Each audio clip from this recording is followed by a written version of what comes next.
নবীজি ইন্তেকালের আগ মুহূর্তে নবীজি বুঝে গেলেন হয়তো দুনিয়ায় আর বেশি দিন বাঁচবেন না। নবীজি একদিন মসজিদে নববীর মিম্বরে বৈশা নবী কয় সাহাবীরা রে, ও সাহাবীরা শোনো, হয়তো আমি নবী আর দুনিয়ায় বেশি দিন বাঁচবো না।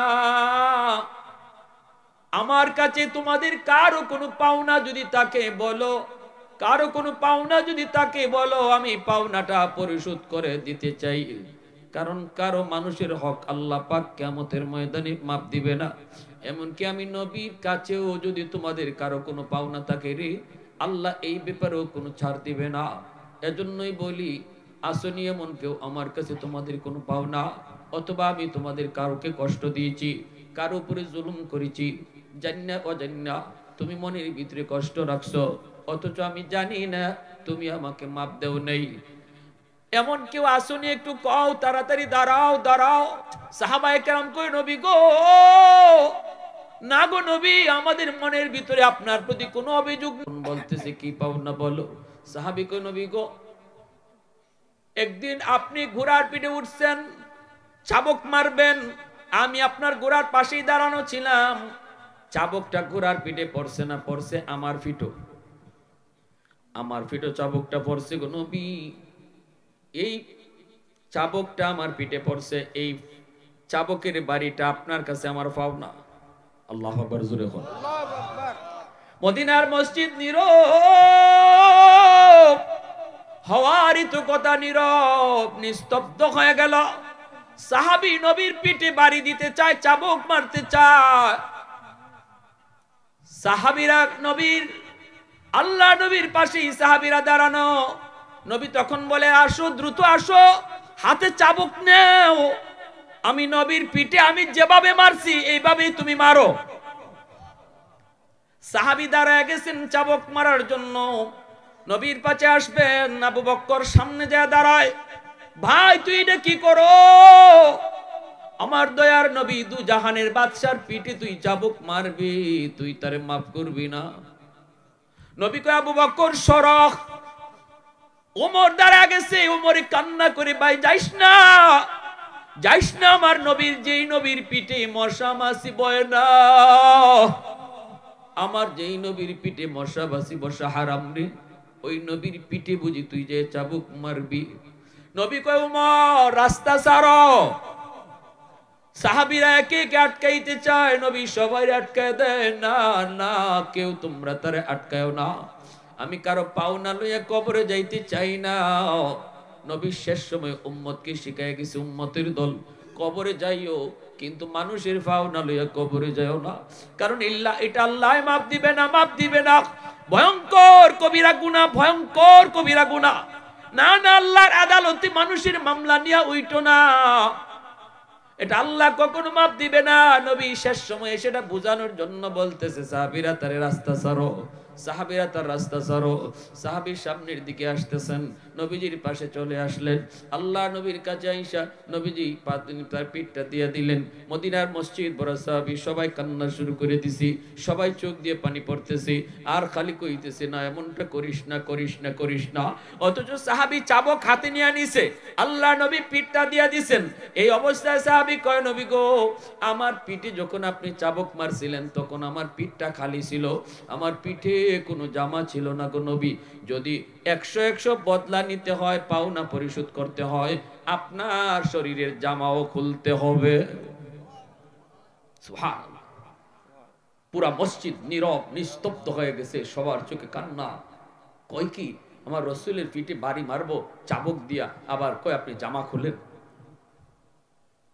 আল্লাহ নবী জামা খুলে ফেলতেছেন, আল্লাহু আকবার, জোরে কও। নবীজি জামা খুলে ফেলতেছেন, মদিনার মসজিদটা যেন কাঁপতেছে, মসজিদে নববী, সবার চোখ দিয়া পানি, সবাই তাক অবাক হইয়া, কেউ কিছু বুঝতেছে না কি হইতেছে। নবীজি যে মাত্র পোশাকটা খুলে ফেলছেন, নবী পিঠটা এইভাবে খুলে ফেলছেন, সাহাবীর পিঠটা দিয়ে পিঠ থেকে নবী যেভাবে এইভাবে জামাটা টান দিছেন, টান দিয়ে নবী পিঠটা খুলে ফেলছেন। পিঠটা খোলা মাত্রই সাহাবী চাবুকটা আস্তে করে মাটিতে ফালায়া দৌড় দিয়ে নবীজির পিঠটার মধ্যে জড়ায় দইরা নবীর কান্দের মধ্যে যে মোহরের নবুয়ত ছিল, এই মোহরের নবুয়তের মধ্যে চুমা খাওয়া শুরু করছে।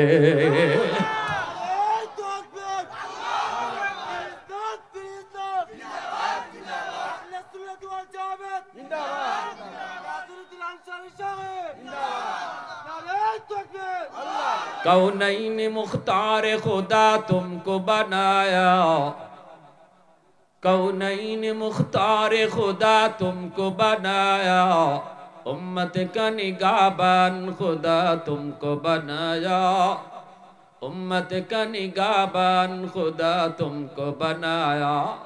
मौला मेरा आका मेरा रहमत की नबी है, ताजदार मदीना है तुम्हां है अरबी है, ताजदार मदीना है तुम्हां है अरबी है। अशजार ने देते हैं नबूवत के शहादत, तशकीक कमर में है तो अंगुल की इशारा, तशकीक कमर में है तो अंगुल की इशारा। मुसलमाনের आवाज़ে को अल्लाहु আকবার। সাহাবী চিৎকার দিয়া কই নবী গো, আমি চাবুক দেওয়ার নিয়তে আপনার পিঠের জামা খুলাই নাই, মূলত মোহরে নবুয়তে চুমা দেওয়ার জন্য। সুবহানাল্লাহ। ভাইরা বন্ধুরা জন্য নবী শিখায় গেছে উম্মতকে, উম্মতের দল। আমার নবী তো 100% শিওর ছিলেন নবীর পিঠে চাবুক মারবে। রহমতের নবী চাবুক মারা সহ্য করে নিছেন, মান্না নিছেন, উম্মতকে শিখায় গেছেন উম্মতের দল আমি নবী যদি আমার পিঠে চাবুকটা নিয়ে কবরে যেতে চাইতাম, যেতে চাই, তাহলে তোমরা তোমাদের কবরে কেমনে যাইবা? অমুকের পাওনা লইয়া, তমুকের পাওনা লইয়া, অমুকের মনে কষ্ট দিয়া, বউর মনে কষ্ট দিয়া, মার মনে কষ্ট দিয়া। মনে রাখবা একজন মা সন্তানের প্রতি যদি অসন্তুষ্ট থাকে যুবক, বান্দার হকের ভিতরে বাপ মার হক হলো সবচেয়ে বড়, সবচেয়ে বড় হলো বাপ মার হক। এজন্য আল্লাহ পাক পবিত্র কুরআনুল কারীমে বান্দার হকের আলোচনা যেখানেই করেছেন সেখানেই বাপ মার হকের কথা আগে আনছেন। ওয়াকাদা রাব্বুকা আল্লা তা'বুদু ইল্লা ইয়্যা ওয়া বিল ওয়ালিদাইনি ইহসানা আনিশকুরলি ওয়া লিওয়ালিদাইক। কুরআনুল কারীমের ভিতরে আল্লাহ পাক তার হকের কথা যেখানে কইছেন এখানেই বাপ মার হকের কথাও বলছেন। আল্লাহ পাক বুঝিয়ে দিচ্ছেন, মনে রাখো কোন সন্তানের উপরে যদি বাপ মার মামলা থাকে সে জিন্দেগিতে কোনোদিন জান্নাতে যেতে পারবে না। বাপ মার মামলা যদি থাকে রে যুবক, মারে তুমি কষ্ট দাও, বাবারে কষ্ট দিয়েছো, মারে তুমি খাওয়াও না, বউ নিয়ে আরামে, বউ নিয়ে বাচ্চা নিয়ে তুমি খাইতেছো, অথচ বুড়া মা কষ্ট করে, বাবায় কষ্ট করে। মনে রাখবা জিন্দেগির নামাজ, জিন্দেগির রোজা, জিন্দেগির হজ, জিন্দেগির সমস্ত নামাজ রোজা আল্লাহ পাক আটক করে দিবে, আটক করে দিবে। মদিনার কবরের পাশ দিয়ে আমার নবী যাইতেছেন, নবীজি দেখতেছেন অন্তর চোখ দিয়া কবরের ভিতরে একজন যুবক জাহান্নামের আগুনে জ্বলতেছে। নবীজি অন্তর চোখ দিয়ে দেখে ফেলছেন। দেখাইছেন কেডা? জোরে বলেন কেডা? আল্লাহ পাক দেখাইছেন। নবী ডাক দিয়ে কয়, সাহাবীরা রে, আমাকে আল্লাহ দেখাইছে এই কবরের ভিতরে একটা যুবক আগুনে পড়তেছে আর মা মা কয়ে চিৎকার করে কাঁদতেছে, সাপের কামড় খাইতেছে।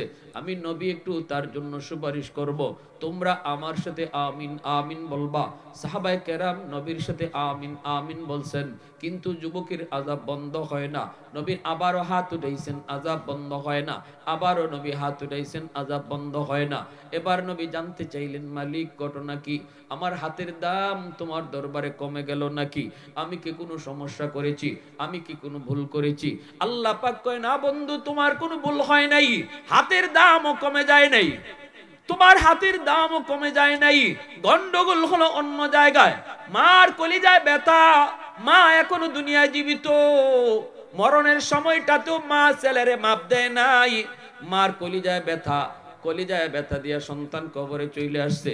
এই যুবক কেউ জানে না কে কবরে আগে যায়, মা আগে যায় নাকি ছেলে আগে যায়, বাপ আগে যায় নাকি ছেলে আগে যায়। দুনিয়া আসার সময় সিরিয়াল মেনটেন হয়, যাবার কোনো সিরিয়াল নেই। সন্তান আগে যাবে না বাপ যাবে, দাদা আগে যাবে না নাতি আগে যাবে, কেউ জানে না, কেউ জানে না। মার কলিজায় ব্যথা, এই ব্যথা রাইকেই ছেলে মার কাছ থেকে মাফ না লইয়া, মার কলিজায় ব্যথা দিয়া, মার কলিজা খুশি না কইরা সন্তান মরণের ঘাটে এই অবস্থায় মা তারে মাপ দিছে না। বন্ধু, যতক্ষণ পর্যন্ত এই মার কলিজার কষ্ট দূর না হবে আমি আল্লাহ তার আযাব বন্ধ করব না। নবী কয়, মালিক আমাকে রহমতের নবী বলেছ, রহমতের নবী কবরের পাশ দিয়া যাবে আর কবরের ভিতরে আযাব হবে? হয় না গো মালিক, হয় না, হয় না। আল্লাহ পাক রব্বুল আলামিন কয় মায় মাফ না করলে আমি মাফ করবো না, বন্ধু তোমার সুপারিশও কবুল করবো না। অতএব বলো দেখি, মার কলিজায় বাবার কলিজায় ব্যথা দিয়া আব্দুল কাদের জিলানী মঈনুদ্দিন চিশতিরে তোমার ঘরে যদি দাওয়াত খাওয়াইতে আনো, একজন দুইজন না, হাজারো আব্দুল কাদের জিলানী যদি তোমার জন্য হাত উঠায়, তবু আল্লাহ পাক তোমারে মাফ করবে না। কারণ আমার নবীর চেয়ে হাজার নয় কোটি আব্দুল কাদের জিলানীও নবীর সমান না। যেখানে নবীর সুপারিশটা আল্লাহ কবুল করলো না, সেখানে আমি আমার পীর সাহেবের দরবারে গরু নিয়ে গেলাম, অথচ মারে খালি কমলা খাওয়াইলাম না, মারে খুশি করলাম না, ফিরে আমি আত্মি খাওয়াইয়া খুশি করলাম। আল্লাহ খুশি হয় না, আল্লাহ খুশি হয় না। আল্লাহ কই বান্দা বাপ মারে খুশি করলে আমি আল্লাহ খুশি হয়ে যাই। রসুলের মাধ্যমে আল্লাহ জানায় দিছে, রেদার রাব্বি ফি রেদাল ওয়ালিদাইন ওয়া সাখাতুর রাব্বি ফি সাখাতিল ওয়ালিদাইন। এজন্য মায়ার নবী দয়ার নবী কয় সাহাবীরা তাড়াতাড়ি করে যাও, তার মাকে যে আমার সালাম জানাও। সাহাবায়ে কেরাম মহিলাকে সালাম জানাইলেন। মহিলা নবীর কাছে আসলে পরে নবী কই মা গো, কবরটা তুমি চিনছনি? মহিলা কই চিনছি গো নবী, আমার সন্তানের কবর। আল্লাহ নবী কই মা, সন্তান বুঝি তোমারে কষ্ট দিয়েছে গো, সন্তান বুঝি তোমারে অনেক কষ্ট দিছে, তুমি তারে মাপ দাও নাই, এজন্য কবরে আযাব ভোগ করতেছে। আল্লাহ আমার অন্তর চোখে দেখায়া দিছে, কবরের আযাব আল্লাহ মানুষে দেখায় না। যদি আল্লাহ কবরের আযাব মানুষে দেখাই তোরে যুবক, রাতের বেলা কবরের পাশ দিয়া তুমি এখন যাও, দিনের বেলাও কেউ কবরের পাশ দিয়া যাইতো না। যদি মানুষকে আল্লাহ কবরের আযাব দেখাইতো, তাহলে মা মরলে পরে মার লাশ নিয়ে সন্তান কবরে যাইতো না, বাবার লাশ নিয়ে সন্তান কবরে যাইতো না।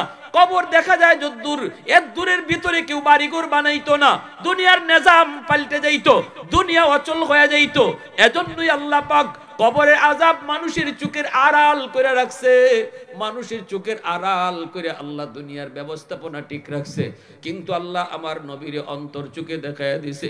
নবীজি দেখতেছেন আর বলতেছেন, মা তুমি তারে মাফ না করলে আল্লাহ তারে মাফ দিত না। আমি একবার না 3 বার তার জন্য সুপারিশ করছি, আল্লাহ আমার সুপারিশ কবুল করে না। মাগো আমি নবী তোমার কাছে সুপারিশ করি, সন্তানটারে মাফ করে দাও। চিল্লায় চিল্লায় মা মা কইয়া কাঁদতেছে, কবরে তুমি দেখো না আমি দেখতেছি। মা কয় নবী গো কেমনে মাপ দিব গো নবী, কেমনে রে মাপ দিব? এই বউয়ের কোথায় প্রতি রাত আমারে মারছে, এখনো আমার পিঠে মাইরের দাগ আছে, কেমনে রে মাপ দিমু? মার দিল শক্ত হয়ে গেছে, কয় না আমি আরে মাপ দিমু না। রহমতের নবী তিনি তো এইভাবে ফালাইয়া যাইতে পারেন না। নবী যে এবার আল্লাহর কাছে কয় মালিক এখন আমি কি করবো, মার দিল তো শক্ত হয়ে গেছে, মায় তো মাপ দিত না। আল্লাহ কেমনে কি করি আমার বুঝে আসে না গো, তবে মার দিলটা নরম করা দরকার। আযাবটা আমাকে তুমি যেইভাবে দেখায় দিছো, এইভাবে তার মারেও আযাবটা দেখায়া দেও। কারণ আমি নবীর বিশ্বাস, মা যদি ছেলের কবরে আযাব দেখে তাহলে মার দিল নরম হয়ে যাবে। আল্লাহ কই বন্ধু তোমার এই সুপারিশটা আমি কবুল করলাম। সাথে সাথে কবরের আযাবের দৃশ্য আল্লাহ পাক নবীরে যেইভাবে দেখাইছে, এইভাবে মার চোখেও আল্লাহ দেখায় দিছে। এখন নবীও দেখতেছে, মায়ও দেখতেছে, সাহাবীরা আর কেউ দেখে না। মায় যেই মাত্র দেখছে ছেলের আযাব আগুনে পুরার দৃশ্য আর মা মা কে চিৎকার করার আওয়াজ, সাথে সাথে মার দিলটা নরম হয়ে গেছে। মায় ডাক দিয়া কই নবী গো আমি মাফ করে দিয়েছি। সাথে সাথে আল্লাহ আযাব বন্ধ করে দিছে। এজন্য বলি যুবক, দুনিয়ায় কার কলিজায় ব্যথা দিয়া কারে খুশি করতেছো? দুনিয়ার সব মানুষে খুশি করে লাইলে আল্লাহ খুশি হবে না যদি বাপ মা খুশি না থাকে। শ্বশুর শাশুড়িরে খুশি করো, আপত্তি নাই, কিন্তু শ্বশুর শাশুড়ি খুশি থাকলে আল্লাহ খুশি এমন হাদিস আমরা পাই নাই। হাদিস পেয়েছি বাপ মা খুশি থাকলে আল্লাহ খুশি। হক্কানি পীর বুজুর্গকে খুশি করো, অসুবিধা নাই, খাঁটি আল্লাহ ওয়ালাদেরকে খুশি করো, আল্লাহ খুশি হয়। কিন্তু হাদিস আমরা পেয়েছি বাপ মা খুশি থাকলে আল্লাহ খুশি। এজন্য বলি যুবক, হকুল ইবাদের ভিতরে বাপ মার হকটা আল্লাহ পাক সবার আগে আনছেন, সবচেয়ে বেশি গুরুত্ব দিয়েছেন। সাবধান, মানুষের হক নিয়ে কেউ চিনিমিনি খেলবা না। আল্লাহ কখনো এটা মাপ দিবে না, মাপ দিবে না। আল্লাহ তার নিজের হক কেউ নষ্ট করলে মাফ করে, কিন্তু বান্দার হক নষ্ট করলে আল্লাহ মাফ দেয়। বড় ভাই ওই ছোট ভাইরে ঠকাইছো, মনে রাখো, মনে রাখো, যে যারে ঠকাইতেছো যদ্দুরি লাভ করছো, এই লাভের এক আনা লইয়াও কেউ কবরে যাইতে না, ঠিক না? যেই সন্তান রে মানুষে ঠকাইয়া সম্পদ দিয়া গেছো, এই সন্তান যদি তুমি যা ঠকাইছো এগুলা যদি মানুষে ফেরত না দেয়, বাপে যা অন্যায় করছে এগুলা যদি সন্তান মানুষে বুঝায় না দেয়, কিয়ামতের আগেও আজীবন কবরের আগুন নিভবে না। জিয়াফত কইরা কোটি কোটি টাকা গরু জবাই কইরা মানুষে খাওয়াও, বাপের আগুন নিভবে না। ফাওনা মানুষের উপরে বাবা যদি কোনো জুলুম করে থাকে, কারো হক নষ্ট করে থাকে, এজন্য আল্লাহ রাসূল কইছে আদর্শ সন্তানের একটা পরিচয়, নেক সন্তানের একটা পরিচয় হলো বাবা মারা যাওয়ার পর বাবার দ্বারা কারো হক নষ্ট হয়েছে কিনা এটা খুঁজে দেখতো, দেখিয়া যদি এখানা পয়সাও বাবা কারো নষ্ট করে থাকে, আদর্শ সন্তান আর নেক সন্তানের আলামত হলো সে এই পাওনাটা পরিশোধ করত। ইনফাযু আহদিহিমা মিন বাদিহিমা, আল্লাহ রাসূল বলছেন এটা একজন নেক সন্তানের পরিচয়। জিয়াফত পরে করো, গরু জবাই করে আত্মীয় জবাই করে মানুষে পরে খাওয়াও, আগে দেখো তোমার বাপে তোমার ফুফুদের সম্পদ নষ্ট করছে কিনা, ফুফুদের হক দিছে কিনা। যদি ফুফুদের হক না দিয়া থাকে ফুফুরে ডাকো, ফুফাতো ভাই বোনরে ডাকো, ফুফু না থাকলে ফুফাতো ভাই বোনরে ডাকো, ডাক্কা তাড়াতাড়ি ফুফুরে বুঝাই দাও, কারণ তোমার আব্বাই হয়তো বোনডারে এইভাবে ঠকাইছে, কবর ফাইটে যাইব কথা কথা কইয়া। তুমি আদর্শ বাবা হইলে, নেক সন্তান হইলে এই সম্পদটা ফিরাই দাও, নাইলে কবরের আগুন নিভবে না, কোনোদিন নিভবে না।